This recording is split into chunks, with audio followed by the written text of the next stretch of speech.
ದೇಶಕ್ಕೆ, ಭಾರತ ದೇಶಕ್ಕೆ ಅತ್ಯಂತ ದೊಡ್ಡ ಭಯೋತ್ಪಾದನೆಯನ್ನ ಅಥವಾ ಉಗ್ರವಾದವನ್ನ ಅಥವಾ ಅಪರಾಧ ಕೃತ್ಯಗಳನ್ನ ಕಲಿಸಿಕೊಟ್ಟಿರುವಂತಹ, ತರಬೇತಿ ನೀಡಿರ್ತಕ್ಕಂತಹ ಒಂದು ಕೇಂದ್ರ ಅಂತ ಇದ್ರೆ ಅದು ಈ ಹರೀಶ್ ಪೂಂಜಾರಂತಹ ವ್ಯಕ್ತಿಗಳು ಬೆಳೆದು ಬಂದಂತಹ RSS ನ ಶಾಖೆಯಾಗಿರ್ತದೆ ಅಂತ ಹೇಳಲಿಕ್ಕೆ ಬಯಸ್ತಾ ಇದ್ದಾರೆ.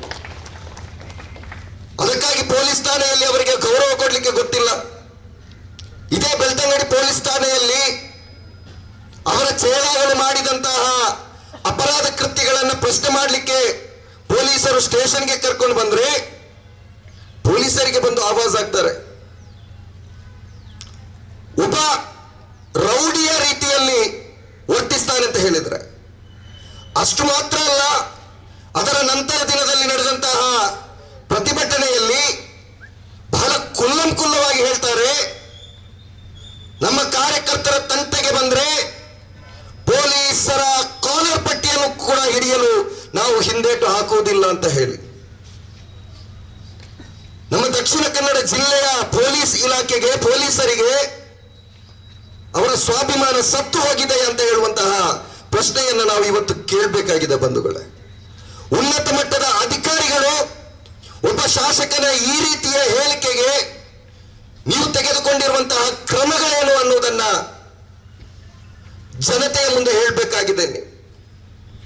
ಅವರ ಮೇಲೆ ಬಿಟ್ಟಿ ಕೇಸುಗಳನ್ನು ಹಾಕಿ ಅಥವಾ ಜಾಮೀನು ರಹಿತವಾದಂತಹ ಕೇಸುಗಳನ್ನು ದಾಖಲಿಸಿದ್ದರೂ ಕೂಡ ಯಾವುದೋ ಒತ್ತಡಕ್ಕೆ ಮಣಿದು ನಿಮ್ಮ ಕಾನೂನು ಪ್ರಕ್ರಿಯೆಯನ್ನು ನೀವು ಚುಟುಕುಗೊಳಿಸಿದ್ದೀರಿ. ಅವರನ್ನ ಜೈಲಿಗೆ ಎತ್ತುವಂತಹ ತಾಕತ್ತನ್ನ ನೀವು ಪ್ರದರ್ಶಿಸಿಲ್ಲ. ಆ ಕಾರಣಕ್ಕಾಗಿ ಮತ್ತೆ ಬಾಲ ಬಿಚ್ಚಲಿಕ್ಕೆ ಆರಂಭವಾಗಿದೆ. ಪೊಲೀಸ್ ಇಲಾಖೆಯ ಕೆಲಸ ಅಥವಾ ಪೊಲೀಸ್ ಉನ್ನತ ಮಟ್ಟದ ಅಧಿಕಾರಿಗಳ ಕೆಲಸ ಏನು ಅಂತ ಹೇಳಿದ್ರೆ ಕಾನೂನು ಸುವ್ಯವಸ್ಥೆಯನ್ನು ಕಾಪಾಡುವಂಥದ್ದು. ನೀವು ಕಾನೂನು ಸುವ್ಯವಸ್ಥೆಯನ್ನು ಕಾಪಾಡಬೇಕಾಗಿರುವಂಥದ್ದು ಇಂತಹ ಭಯೋತ್ಪಾದಕ ಮನಸ್ಥಿತಿ ಇರತಕ್ಕಂತಹ ಇಂತಹ ವ್ಯಕ್ತಿಗಳನ್ನ ಜೈಲಿಗಟ್ಟುವ ಮುಖಾಂತರವಾಗಿರ್ತದೆ. ಅದು ಬಿಟ್ಟು ಜನಸಾಮಾನ್ಯರನ್ನ ಠಾಣೆಗೆ ಕರೆದು 107 ಬಾಂಡ್ ಬರೆಸುವುದರ ಮುಖಾಂತರ ಅಲ್ಲ ಅನ್ನುವಂತಹ ವಿಚಾರವನ್ನ ಪೊಲೀಸ್ ಇಲಾಖೆಯ ಗಮನಕ್ಕೆ ತರಲಿಕ್ಕೆ ಇಷ್ಟಪಡ್ತಾ ಇದ್ದೇನೆ. ಒಬ್ಬ ಜನಸಾಮಾನ್ಯ ತಪ್ಪು ಮಾಡಿದ್ರೆ ಅವರ ಮನೆಗೆ ನುಗ್ಗಿ ದರದರನೆ ಎಳೆದು ಬರ್ತೀರಾ, ಮನೆಯವರಿಗೆ ಕಿರುಕುಳವನ್ನು ನೀಡ್ತೀರಾ, ಠಾಣೆಗೆ ಕರೆದು ಹಿಗ್ಗ ಮುಗ್ಗ ತಳ್ತೀರಾ. ಹರೀಶ್ ಪೂಂಜನಿಗೆ ನೀವು ಹೊಡೆದಂತಹ ಏಟು ಎಷ್ಟು ಅನ್ನೋದನ್ನ ನೀವು ಸಾರ್ವಜನಿಕಗೊಳಿಸಬೇಕಾಗಿದೆ ಪೊಲೀಸರು. ಅಂದ್ರೆ ಈ ದೇಶದ ಕಾನೂನು ಪರಿಧಿ ಕೇವಲ ಜನಸಾಮಾನ್ಯರಿಗೆ ಮಾತ್ರ ಅನ್ವಯವಾಗುವುದಾ? ಬಡ ಮಕ್ಕಳಿಗೆ ಮಾತ್ರ ನಿಮ್ಮ ಪೊಲೀಸರ ಲಾಠಿಯ ದರ್ಪ? ಒಬ್ಬ ಶಾಸಕನಿಗೆ ಅಥವಾ ಸಂಘ ಪರಿವಾರದಿಂದ ಬೆಳೆದು ಬಂದವನಿಗೆ ನಿಮ್ಮ ಲಾಠಿ ಅದು ಮೇಲೆ ಹೋಗುವುದಿಲ್ವಾ? ಇಂತಹ ಪ್ರಶ್ನೆಗಳನ್ನು ನಾವು ನಿಮ್ಮ ಮುಂದೆ ಕೇಳಬೇಕಾಗಿದೆ. ಯಾಕೆಂತ ಹೇಳಿದ್ರೆ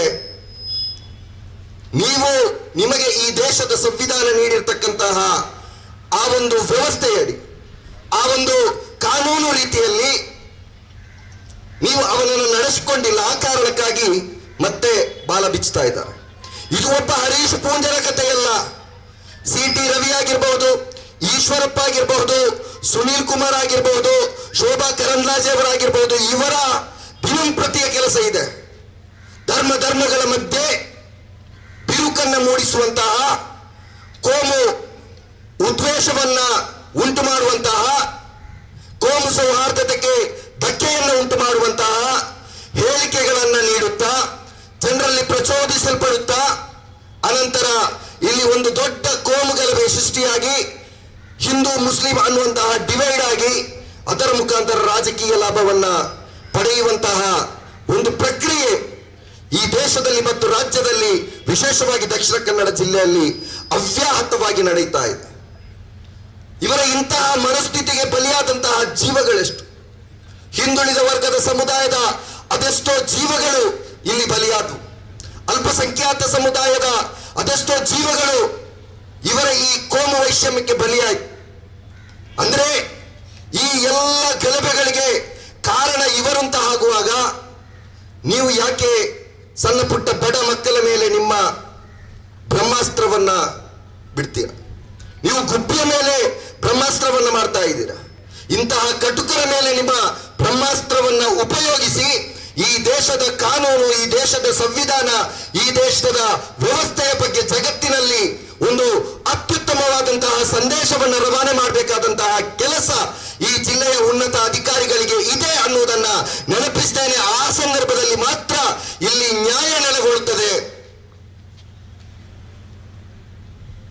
ನ್ಯಾಯ ನೆಲೆಗೊಳ್ಳದಿದ್ದರೆ ಅಶಾಂತಿ ಉಂಟಾಗ್ತದೆ. ಈ ಅಶಾಂತಿಗೆ ಕಾರಣ ಪೊಲೀಸ್ ಇಲಾಖೆ ಮತ್ತು ಈ ಪೂಂಜಾ ನಂತರ ವ್ಯಕ್ತಿಗಳು ಅಂತ ಹೇಳಲಿಕ್ಕೆ ನಾನು ಬಯಸ್ತಾ ಇದ್ದೇನೆ. ನಮ್ಮ ಪ್ರತಿಭಟನೆಯ ಇವತ್ತಿನ ಉದ್ದೇಶ ಬೋಳಿಯಾರು ಮಸೀದಿಯ ಮುಂಭಾಗದಲ್ಲಿ ನಡೆದಂತಹ ಒಂದು ಅಹಿತಕರ ಘಟನೆ. ಬೋಳಿಯಾರು ಮಸೀದಿಯ ಮುಂಭಾಗದ ಆ ಒಂದು ಅಹಿತಕರ ಘಟನೆಗೆ ಯಾರು ಮೂಲ ಕಾರಣಕರ್ತರು? ವಿಜಯೋತ್ಸವದ ನೆಪದಲ್ಲಿ ಬಂದು ಮಸೀದಿಯ ಮುಂಭಾಗದಲ್ಲಿ ಅಶ್ಲೀಲವಾದಂತಹ ಘೋಷಣೆಗಳನ್ನ, ಅಸಂಬದ್ಧವಾದಂತಹ ಘೋಷಣೆಗಳನ್ನ, ಅಲ್ಲಿ ನೆರೆದಿರ್ತಕ್ಕಂತಹ ಮುಸಲ್ಮಾನರನ್ನ ಉದ್ದೇಶಿಸಿ ಪಾಕಿಸ್ತಾನಿಗಳು ಅಂತ ಹೇಳಿ ಪ್ರಚೋದನೆ ನೀಡಿದಂತಹ ಆ ಒಂದು ವಿಜಯೋತ್ಸವಕ್ಕೆ ಮೂಕ ಪ್ರೇಕ್ಷಕರಾಗಿ ನಿಂತಹ ನಮ್ಮ ಪೊಲೀಸ್ ಇಲಾಖೆ. ಅವೆಲ್ಲವೂ ನಡೆದ ನಂತರ ಅಲ್ಲಿಯ ಜನರು ತಾಳ್ಮೆಯಿಂದಲೇ ಇದ್ರು. ಯಾರು ತಾಳ್ಮೆಯನ್ನು ಕಳೆದುಕೊಂಡಿಲ್ಲ. ವಿಜಯೋತ್ಸವ ರ್ಯಾಲಿ ಮುಂದೆ ಹೋಯಿತು. ಅದೆಲ್ಲ ನಡೆದ ನಂತರವೂ ಕೂಡ ಕೆಲವು ಪುಂಡ ಪುಕ್ಕಾರಿಗಳು ಮತ್ತೆ ಅವರ ಆರ್ಭಟವನ್ನು ಶುರು ಮಾಡಿದ್ದಾರೆ. ಸಹಜವಾಗಿ ಇಂತಹ ನೋವಿನ ಮೇಲೆ, ಅವಮಾನಗಳ ಮೇಲೆ ಮತ್ತೆ ಅವಮಾನಗಳು ಸಹಿಸಲಿಕ್ಕೆ ಸಾಧ್ಯ ಇಲ್ಲದಂತಹ ಮನುಷ್ಯರು ಅದಕ್ಕೆ ಪ್ರತಿಕ್ರಿಯೆ ನೀಡುವುದು ಸಹಜ. ರೆಟ್ಟೆಯಲ್ಲಿ ಬಲೆಯಲ್ಲಿರ್ತಕ್ಕಂತಹ ಕೆಲವು ಯುವಕರು ಸಹಜವಾದಂತಹ ಪ್ರಕ್ರಿಯೆಯನ್ನ ಬೋಳಿಯಾರ್ನಲ್ಲಿ ಮಾಡಿದ್ದಾರೆ ಅಷ್ಟೇ. ಬೋಳಿಯಾರ್ನಲ್ಲಿ ಬೇರೆ ಏನು ನಡೆಯಲಿಲ್ಲ. ಒಂದು ಸಹಜವಾದಂತಹ ಪ್ರಕ್ರಿಯೆಯನ್ನು ಇಟ್ಟುಕೊಂಡು ಇವರು ಇಷ್ಟೆಲ್ಲ ರಂಪಾಟ ಮಾಡ್ತಾ ಇದ್ದಾರೆ. ಇವರಿಗೆ ಮಸೀದಿಯಲ್ಲಿ ಶಸ್ತ್ರಾಸ್ತ್ರಗಳ ಸಂಗ್ರಹದ ಕನಸು ಬಿದ್ದಿದೆ. ಯಾಕೆಂತ ಹೇಳಿದರೆ ಇವರ ಶಾಖೆಗಳಲ್ಲಿ, RSS ಕಚೇರಿಗಳಲ್ಲಿ, ಸಂಘ ನಿಕೇತನಗಳಲ್ಲಿ, RSS ನ ಅಧೀನದಲ್ಲಿರ್ತಕ್ಕಂತಹ ಭಜನಾ ಮಂದಿರಗಳಲ್ಲಿ ಇವರೆಲ್ಲ ನಡೆದಾಡುವಾಗ ಕಾಣುವುದು ಆ ಶಸ್ತ್ರಾಸ್ತ್ರಗಳೇ. ಅದಕ್ಕಾಗಿ ಇವರಿಗೆ ಅದರ ಯೋಚನೆಗಳು ಅವಾಗ ಬರ್ತದೆ. ಹರೀಶ್ ಪೂಂಜಾ, ನಿನ್ನನ್ನು ಮತ್ತು ನಿನ್ನ ಪಟ್ಟಾಳಮನ್ನ ಸದೆ ಬರೆಯಲಿಕ್ಕೆ ಸೋಷಿಯಲ್ ಡೆಮೋಕ್ರಾಟಿಕ್ ಪಾರ್ಟಿ ಆಫ್ ಇಂಡಿಯಾಕ್ಕೆ ಅಥವಾ ಮುಸ್ಲಿಂ ಸಮುದಾಯಕ್ಕೆ ಯಾವುದೇ ಶಸ್ತ್ರಾಸ್ತ್ರಗಳ ಅವಶ್ಯಕತೆ ಇಲ್ಲ ಅಂತ ನಾನು ನಿನಗೆ ನೆನಪಿಸಿಕೊಳ್ತಾ ಇದ್ದೇನೆ. ನಿಮ್ಮನ್ನ ಸದೆ ಬರೆಯಲಿಕ್ಕೆ ಶಸ್ತ್ರಾಸ್ತ್ರಗಳ ಅವಶ್ಯಕತೆ ಇಲ್ಲ.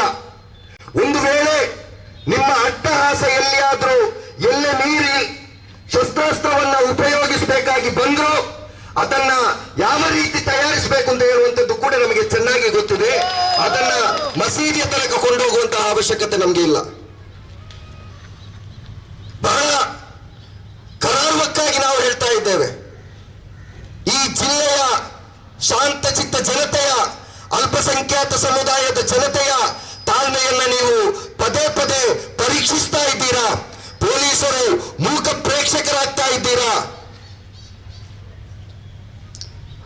ಹರೀಶ್ ಪೂಂಜಾ ನೀಡಿದಂತಹ ಹೇಳಿಕೆ ಈ ದೇಶದ ಸಂವಿಧಾನಕ್ಕೆ ವಿರುದ್ಧವಾದಂತಹ ಹೇಳಿಕೆ. ಈ ದೇಶದ ಕಾನೂನಿನ ಪ್ರಕಾರ ಕಾನೂನು ಕ್ರಮ ಕೈಗೊಳ್ಳಬೇಕಾದಂತಹ ಹೇಳಿಕೆ ನೀಡಿ 3 ದಿನ ಕಳೆದರೂ ಕೂಡ ಇನ್ನೂ ಕೂಡ ಪೊಲೀಸ್ ಇಲಾಖೆ ಕಾನೂನು ಕ್ರಮದ ಬಗ್ಗೆ ಚಿಂತನೆಯನ್ನ ಮಾಡ್ತಾ ಇಲ್ಲ ಅಂತ ಹೇಳುವಾಗ ನಮ್ಮಂತಹ ಸಾಮಾಜಿಕ ಕಳಕಳಿ ಇರ್ತಕ್ಕಂತಹ ರಾಜಕೀಯ ಪಕ್ಷಗಳು ಅನಿವಾರ್ಯವಾಗಿ ಬೀದಿಗೆ ಇಳಿಬೇಕಾಗ್ತದೆ. ಅದನ್ನ ಇವತ್ತು social democratic party of India Belthangady ತಂಡ ಮಾಡ್ತಾ ಇದೆ.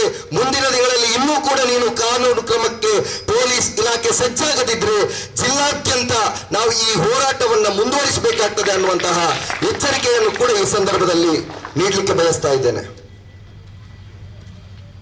ಬೋಳಿಯಾರು ಘಟನೆಯನ್ನ ಇಟ್ಟುಕೊಂಡು ಇವತ್ತು ಪೊಲೀಸ್ ಇಲಾಖೆ ಮುಸ್ಲಿಂ ಸಮುದಾಯದ ಮನೆಗಳನ್ನ ಬೇಟೆಯಾಡ್ತಾ ಇದೆ. ಅವರ ಮನೆಗೆ ಹೋಗಿ ಕಿರುಕುಳವನ್ನ ನೀಡಲಾಗ್ತದೆ. ಮುಸ್ಲಿಂ ಮಹಿಳೆಯರನ್ನ ಬೆಳಗ್ಗೆ ಸಾಯಂಕಾಲದವರೆಗೆ ಠಾಣೆಯಲ್ಲಿ ಕೂರಿಸುವಂತಹ ಅವರಿಗೆ ಒಂದು ಹೊತ್ತಿನ ತುತ್ತನ್ನು ಕೂಡ ನೀಡದ ಬೆಳಿಗ್ಗೆಯಿಂದ ರಾತ್ರಿವರೆಗೆ ಅವರನ್ನ ಸ್ಟೇಷನ್ ಅಲ್ಲಿ ನೀವು ಕೂರಿಸಿದ್ದೀರಿ. ಇದು ಕರ್ನಾಟಕ ಪೊಲೀಸ್ ಆಕ್ಟ್ ನ ಯಾವ ಆಕ್ಟ್ ನಲ್ಲಿ ಬರ್ತದೆ ಈ ರೀತಿ ಅಮಾಯಕರನ್ನ ನೀವು ಸ್ಟೇಷನ್ ನಲ್ಲಿ ಪೂರ್ತಿ ಒಂದು ದಿನ ಕೂರಿಸುವಂತದ್ದು? ಅಮಾಯಕ ಯುವಕರನ್ನ 3 ದಿನಗಳ ಕಾಲ ನಿಮ್ಮ ಸ್ಟೇಷನ್ ನಲ್ಲಿ ನೀವು ಅಕ್ರಮ ಬಂಧನದಲ್ಲಿ ಇಟ್ರಿ. ಯಾವ ಕಾನೂನಿನಲ್ಲಿದೆ? ಒಂದು ಬಂಧಿಸಲ್ಪಟ್ಟಂತಹ ವ್ಯಕ್ತಿಯನ್ನ 24 ಗಂಟೆಯ ಒಳಗಡೆ ನೀವು ನ್ಯಾಯಾಲಯಕ್ಕೆ ಹಾಜರುಪಡಿಸಬೇಕು.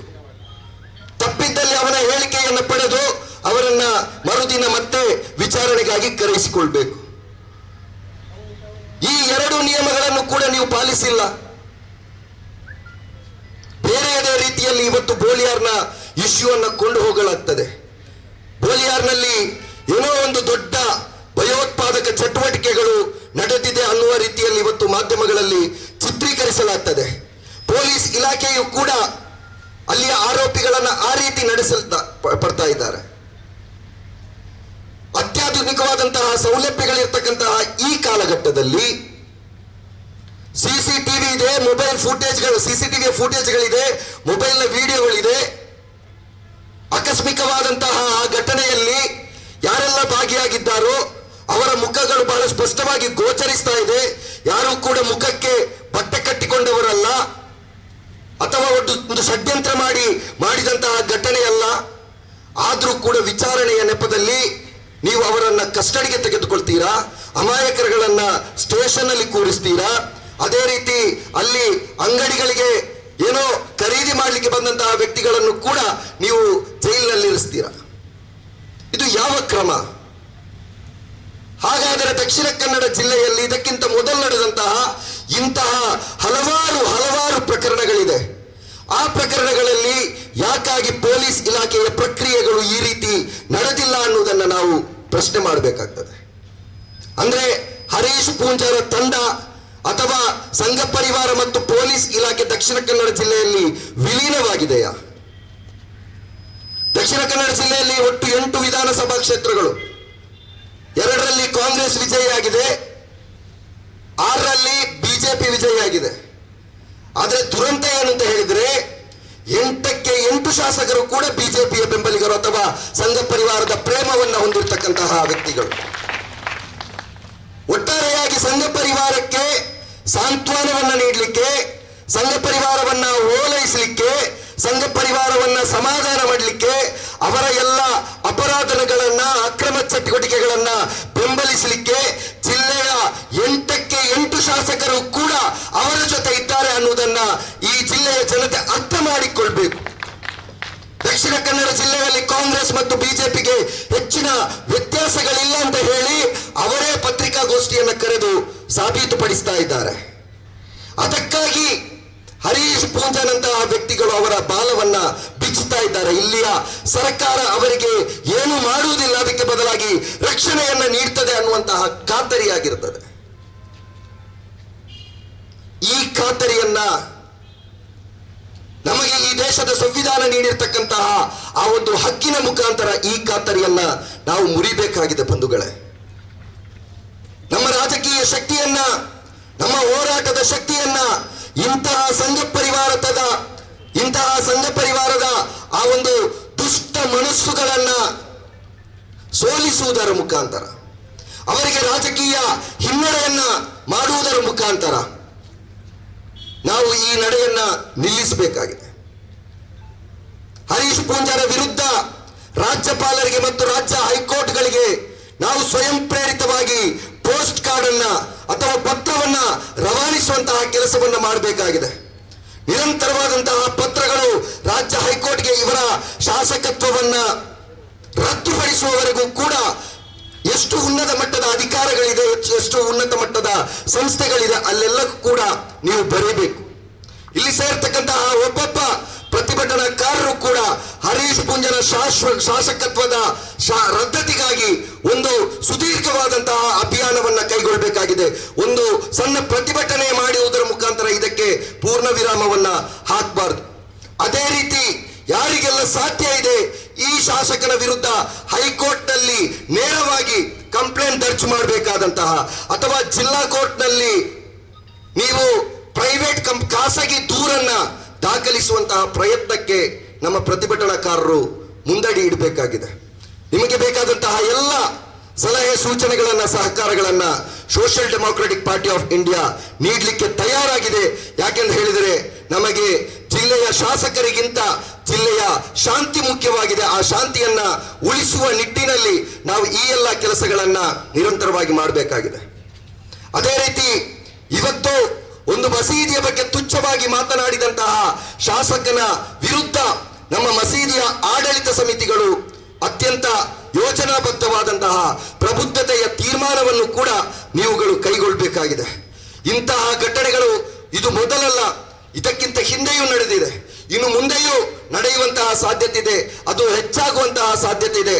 ಆದ್ದರಿಂದ ಕಾನೂನಿನ ಚೌಕಟ್ಟಿನ ಒಳಗಡೆ ಒಂದು ಸಮಿತಿಯನ್ನ ಪ್ರತಿಯೊಂದು ಮಸೀದಿಯಲ್ಲೂ ಕೂಡ ಕಾನೂನಾತ್ಮಕವಾಗಿ ಯಾವ ರೀತಿ ಇದನ್ನು ಎದುರಿಸಬಹುದು ಅನ್ನುವಂತಹ ಯೋಚನೆ ಮಾಡುವಂತಹ ಒಂದು ಸಮಿತಿಯನ್ನ ಪ್ರತಿಯೊಂದು ಮಸೀದಿ ಮಟ್ಟದಲ್ಲಿ, ಜಮಾತ್ ಮಟ್ಟದಲ್ಲಿ ಮುಂದಿನ ದಿನಗಳಲ್ಲಿ ನಾವೆಲ್ಲರೂ ಒಗ್ಗಟ್ಟಾಗಿ ಮಾಡುವುದರ ಮುಖಾಂತರ ಇಂತಹ ಕ್ರಿಮಿಗಳನ್ನ, ಇಂತಹ ಸಮಾಜವಾದ ಸ್ವಾಸ್ಥ್ಯವನ್ನ ಕದಡುವಂತಹ ಇಂತಹ ವ್ಯಕ್ತಿಗಳ ವಿರುದ್ಧ ಕಾನೂನಿನ ಹೋರಾಟದ ಭಯವನ್ನ ಹುಟ್ಟಿಸಬೇಕಾಗಿದೆ. ಆ ನಿಟ್ಟಿನಲ್ಲಿ ಇವತ್ತು ನಡೆಸ್ತಿರ್ತಕ್ಕಂತಹ ಈ ಒಂದು ಸಾಂಕೇತಿಕವಾದಂತಹ ಪ್ರತಿಭಟನೆ ಬಹಳ ಮಹತ್ವಪೂರ್ಣವಾಗಿರ್ತದೆ ಅಂತ ಹೇಳಿ ಈ ಸಂದರ್ಭದಲ್ಲಿ ಹೇಳುತ್ತಾ, ಖಂಡಿತವಾಗಿಯೂ ಯಾರು ನಿರಾಶರಾಗಬೇಕಾದಂತಹ ಅವಶ್ಯಕತೆ ಇಲ್ಲ. ನಾವೆಲ್ಲರೂ ಆತ್ಮಸ್ಥೈರ್ಯದೊಂದಿಗೆ, ಆತ್ಮವಿಶ್ವಾಸದೊಂದಿಗೆ ಈ ಒಂದು ಹೋರಾಟದ ರಾಜಕೀಯವನ್ನ ಮುಂದುವರಿಸುತ್ತಲೇ ಇರೋಣ. ಮುಂದಿನ ದಿನಗಳಲ್ಲಿ ನಮ್ಮ ಈ ಒಂದು ಹೋರಾಟದ ಫಲವಾಗಿ ಈ ಜಿಲ್ಲೆಯಲ್ಲಿ ರಾಜಕೀಯ ಬದಲಾವಣೆಯ ಸಹಿತ ಈ ಒಂದು ಜಿಲ್ಲೆಯಲ್ಲಿ ಶಾಂತಿಯು ಕೂಡ ನೆಲೆಗೊಳ್ಳುತ್ತದೆ. ನಮ್ಮ ಸಂವಿಧಾನವನ್ನು ಕೂಡ ನಮಗೆ ಉಳಿಸ್ಲಿಕ್ಕೆ ಆಗ್ತದೆ, ನಮ್ಮ ಹಕ್ಕುಗಳನ್ನು ಕೂಡ ನಮಗೆ ಉಳಿಸ್ಲಿಕ್ಕೆ ಆಗ್ತದೆ. ಮುಂದಿನ ದಿನಗಳಲ್ಲಿ ಕೇವಲ ಈ ರೀತಿ ಬೀದಿಯಲ್ಲಿ ನಿಂತು ಹೋರಾಟವನ್ನು ಮಾಡುವವರಾಗದೆ ಈ ಜಿಲ್ಲೆಯನ್ನ ಆಳುವವರು ನಾವಾಗೋಣ. ಆದ್ದರಿಂದ ಮತದಾನದ ಸಂದರ್ಭದಲ್ಲಿ ಪ್ರಬುದ್ಧವಾಗಿ ಮತಗಳನ್ನು ಚಲಾಯಿಸುವಂತಹ ಒಂದು ಜಾಗೃತಿಯನ್ನ ನಾವೆಲ್ಲರೂ ಹುಟ್ಟು ಹಾಕಬೇಕಾಗಿದೆ. ಆ ಮೂಲಕ ಇಂತಹ ಮನಸ್ಥಿತಿಯ ಶಾಸಕರನ್ನ ಸೋಲಿಸುವಂತಹ ಕೆಲಸ ನಮ್ಮಿಂದ ಆಗಬೇಕಾಗಿದೆ ಅಂತ ಹೇಳಿ ಈ ಸಂದರ್ಭದಲ್ಲಿ ಹೇಳ್ಕೊಳ್ತಾ, ಅವಕಾಶಕ್ಕಾಗಿ ಬೆಳ್ತಂಗಡಿ ವಿಧಾನಸಭಾ ಕ್ಷೇತ್ರ ಸಮಿತಿಗೆ ಕೃತಜ್ಞತೆಯನ್ನು ಸಲ್ಲಿಸ್ತಾ ನನ್ನ ಮಾತನ್ನ ಮುಕ್ತಾಯಗೊಳಿಸ್ತಾ ಇದ್ದೇನೆ. ಜೈ ಇಂಡಿಯಾ, ಜೈ SDPI.